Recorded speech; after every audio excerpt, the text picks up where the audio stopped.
Assalamualaikum warahmatullahi wabarakatuh.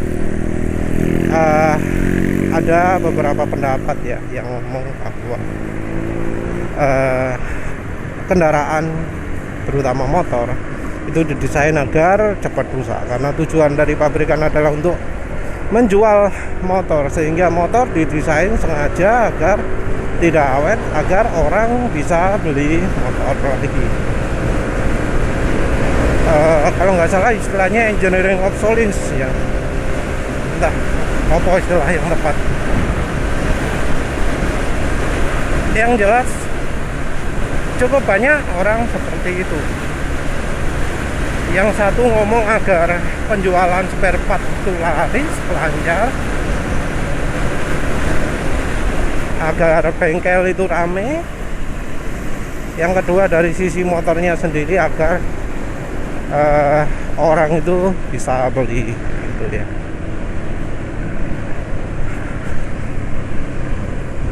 Entah apakah itu merupakan suatu kesengajaan atau tidak,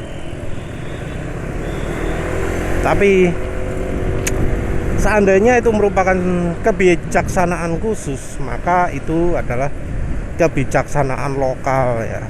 Penulis nggak yakin dari Jepangnya sendiri ingin seperti itu, karena selama ini ya, kalau kita bicara soal Honda, motor Honda di luar negeri, di Thailand, di Jepang, di luar negeri, merek Honda itu terkenal sebagai motor yang bisa diandalkan, yang bandel, yang awet, yang usip lah, reliable, yang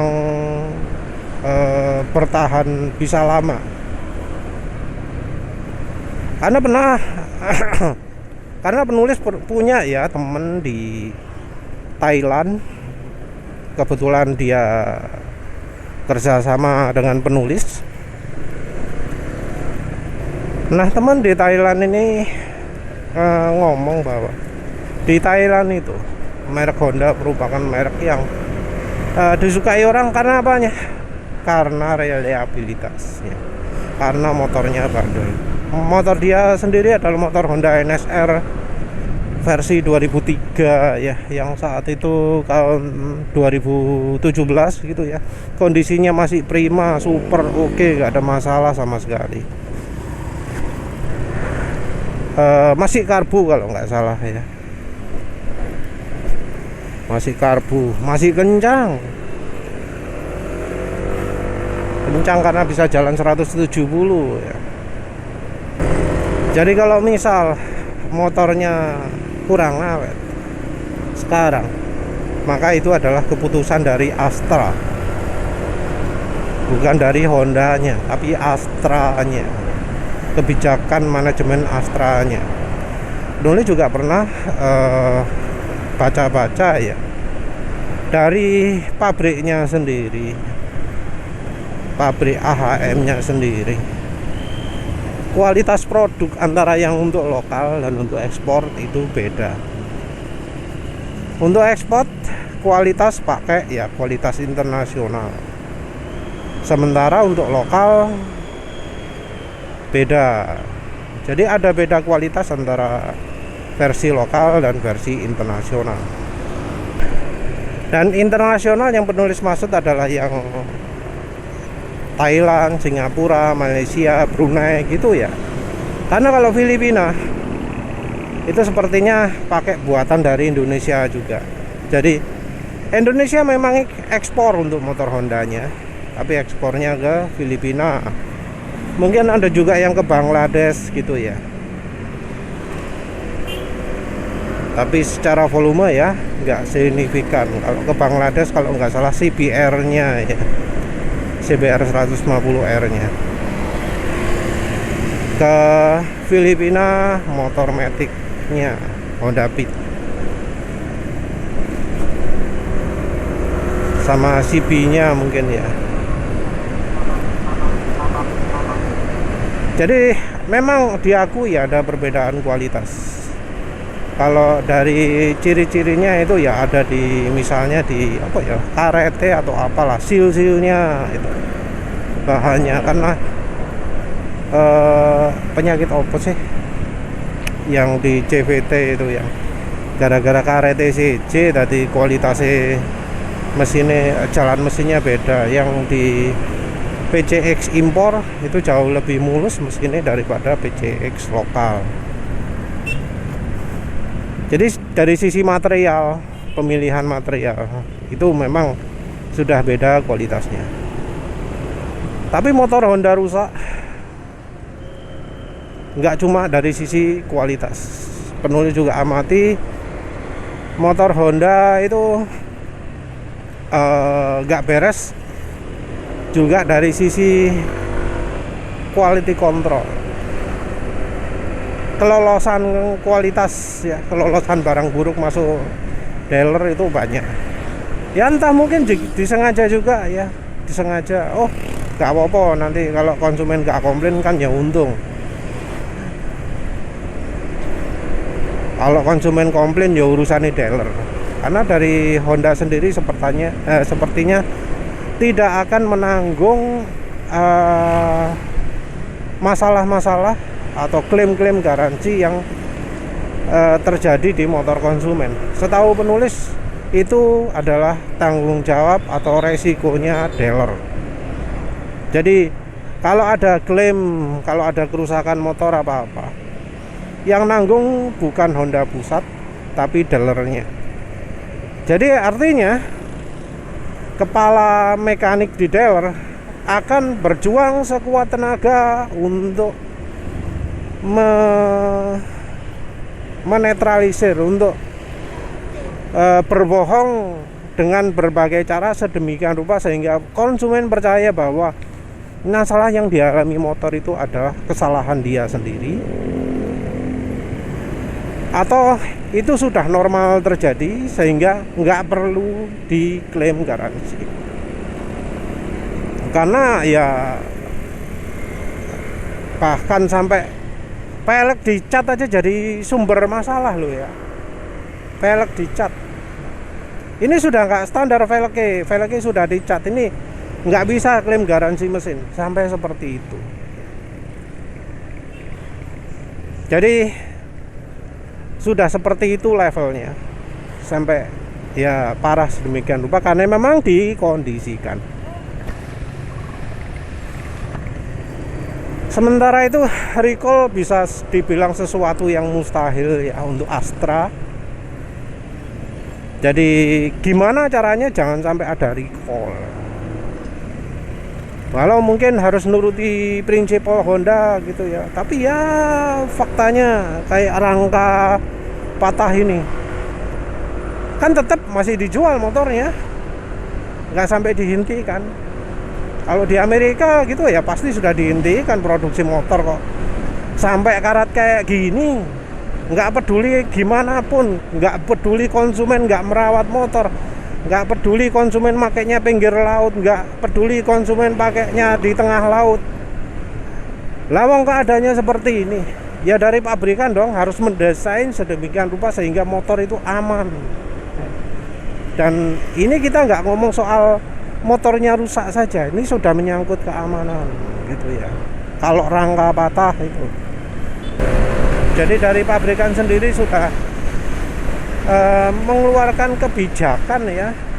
Ya apa caranya konsumen itu nggak bisa klaim garansi, karena dari Hondanya sendiri ya kan nggak menjamin bahwa motor yang rangkanya patah itu pasti bisa diklaim garansi.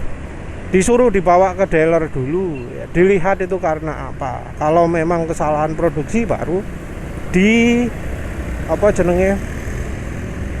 baru diterima klaim garansinya. Emang mau kayak cara gimana lagi? Emang ada cara gimana lagi sehingga motor itu bisa sampai patah rangkanya karena karat? Kesalahan pengguna macam apa yang sampai bisa membuat rangka itu patah karena karat? Karena ya kebanyakan orang nggak akan pernah buka bodi ya, dibiarkan saja.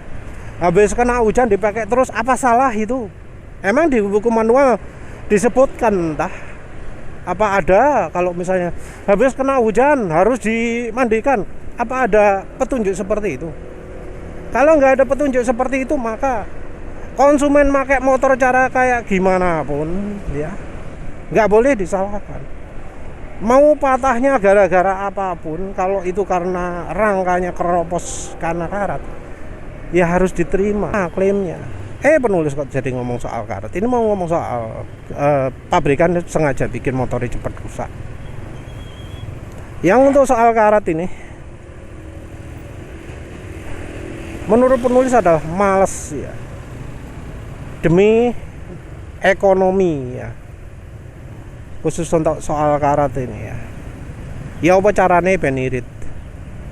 Karena harusnya rangka itu setelah dilas itu dibersihkan dulu, dihilangkan oksidasinya. Oksidasi yang dalam arti awamnya adalah karat ya. Oksidasinya besi itu ya karat. Rumusnya Fe2O3 kalau nggak salah, ada H2O nya juga. Jadi dari sisi ngirit biaya sehingga menghilangkan step untuk menghilangkan langkah untuk bikin motornya lebih bebas karat. Ya ini termasuk salah satu bagian dari quality control juga ya. Usaha pencegahannya dikurangi. Dan nggak cuma dari pabrikan lokal saja, dari Jepangnya pun ya ternyata jadi jadi ikutan bodoh juga ya. Bukan karena sengaja saja, tapi karena orang Jepangnya memang bodoh. Jadi desainer sananya yang emang nggak mampu, nggak ngerti, kurang kemampuan, sehingga motornya itu jadi lebih cepat rusak. Penulis ini bicara soal misalnya suspensi ya. Kenapa suspensi di Indonesia cepat rusak? Karena jalannya mas, jalannya itu nggak kayak di Jepang sana. Jalan di Jepang sana jalannya super mulus, super datar gitu ya. Desain suspensinya dibuat ngelos kalau kompresi. Terus ada hambatan pada saat rebound. Yang terjadi apa? Suspensi makin lama makin pendek ketemu jalan Indonesia. Akhirnya mentok. Kalau sudah mentok, ya akhirnya rusak toh. Kalau sudah mentok motor getarannya ya amit-amit jadi jedok, ya akhirnya bodinya rusak. Selain bodi rusak, orangnya ya sakit pinggang, suspensi juga cepat rusak juga. Bagian mounting, engine mountingnya ya, bearing engine mounting, bearingnya, swing armnya jadi cepat rusak juga. Bearing roda juga cepat rusak, komstir cepat rusak. Nah, karena memang desainnya tidak didesain untuk kondisi Indonesia. Karena namanya desain itu kan antara ekonomis, pengurangan harga, atau reliabilitas, dibuat tebel dan lain-lain. Selain itu yang paling parah adalah soal oli. Orang Jepang itu bodoh ya, karena dianggap oli 10W30 itu cocok untuk Indonesia. Padahal penulis kaget juga ya, lihat motor-motor Honda itu dikembangkan di tempat R&D, tempat riset kendaraan yang suhunya minus 25 derajat Celcius. Kendaraan dipakai di suhu minus 25 derajat Celcius, disuruh disamakan dengan kendaraan yang dipakai di tempat kayak gini nih, suhu 30 derajat Celcius. Kan lah yo gendeng ya. Nggak masuk akal banget orang Jepang itu. Bodoh sekali orang Jepang itu. Maaf ya, tapi ya nyatanya kok kayak gitu. Nyatanya kok motor-motor Indonesia disuruh pakai 10W30. Nah, mungkin beberapa orang bebas nggak apa-apa pakai SPX, pakai MBX. Tapi untuk yang daerahnya panas, jalannya kencang, ya nggak bisa lah, nggak cocok. Karena olinya terlalu encer. Dan mereka-mereka yang sudah nyoba oli selain dari MBX pasti ngomong, wah, olinya sip ya. Karena memang ya kebanyakan oli ya lebih baik dari MBX. Apalagi kalau nyobanya yang 10W40, 20W50 gitu ya. Ya pastilah jauh lebih baik karena ya desain Jepangnya sendiri yang salah. Kayak model apa itu, kecurutan oli gitu ya. Ya mungkin di satu sisi membuat mesin, membuat ruang bakar itu jadi lebih dingin. Tapi di sisi lain ya itu memaksa oli untuk terkena suhu yang jauh lebih panas. Dan itu menuntut kemampuan oli yang lebih tinggi. Nah lagi-lagi dari orang Jepangnya yang bodoh, tidak dilakukan penelitian secara serius pada olinya, sehingga oli jadi tidak memadai untuk kendaraan yang dipakai. Hasilnya adalah ya mesin cepat rusak, bahkan ya sebelum 1000 km sudah terjadi masalah pada mesin. Itu sesuatu yang parah ya, fatal. Ya wis lah. Mau bicara gimana lagi, tapi ya sayangnya yang dari Jepangnya sana enggak mendesain motor untuk Indonesia. Dipikir Indonesia itu kayak Jepang sana, enggak adanya. Yang di Indonesianya sendiri dari standar orang Jepangnya itu malah diturunkan lagi. Mungkin ada benarnya motor itu didesain cepat rusak. Tapi kalau motornya itu rusaknya sebelum konsumennya merasa puas, kalau motornya itu rusaknya terlalu cepat ya, dalam hitungan bulan, dalam hitungan kurang dari 1 tahun, ya anggapan konsumen beda lagi. Kalau kendaraannya rusak dalam 3 tahun, dalam 5 tahun, konsumen mungkin masih bisa memahami, oh iya, yang namanya kendaraan yang nggak mungkin sempurna, pasti ada saja masalahnya. Tapi kalau belum sebulan, kondisi motor masih dalam kondisi nyis gitu ya, konsumen masih sedang merasakan senang-senangnya, masih dalam keadaan puas-puasnya habis beli motor, pendapat konsumen bakal beda lagi. Pasti bakal berpendapat bahwa ya pabrikannya itu adalah pabrikan yang tidak berkualitas. Pasti akan berpendapat bahwa merek Honda itu adalah merek yang tidak bagus. Yang jelas ya, yang namanya membuat sengaja dibuat nggak awet, itu merupakan sesuatu yang beresiko ya. Tergantung dari seberapa ikhlas, seberapa terima konsumennya. Nah, yang dilakukan Honda kepada motornya yang sekarang ini sudah terlalu berlebihan. Sudah banyak ya orang yang sudah beli, bukan hanya calon konsumen saja, yang sudah kadung setia dengan merek Honda pun jadi pindah ke merek lain. Yang sumber utamanya adalah dari reliabilitas. Mungkin ya motor Honda masih mahal dijual kembali, tapi kalau di beberapa tahun lagi Honda itu terkenal sebagai motor yang gampang rusak, gampang bikin masalah, yang perawatannya mahal, ya pastilah akan hancur. Karena ya mungkin dari sales, dari marketing itu bisa menanamkan kebohongan ke masyarakat. Tapi ya nggak selamanya konsumen itu mau dibohongi. Kalau sudah kelihatan mata ya pastilah nggak mau pakai merek Honda lagi. Sayangnya Honda di Indonesia bukan terkenal sebagai motor yang reliable, bukan motor yang gampang bisa diandalkan, tapi motor yang banyak penyakitnya, gampang rusak, bahkan membahayakannya. Sayangnya seperti itu.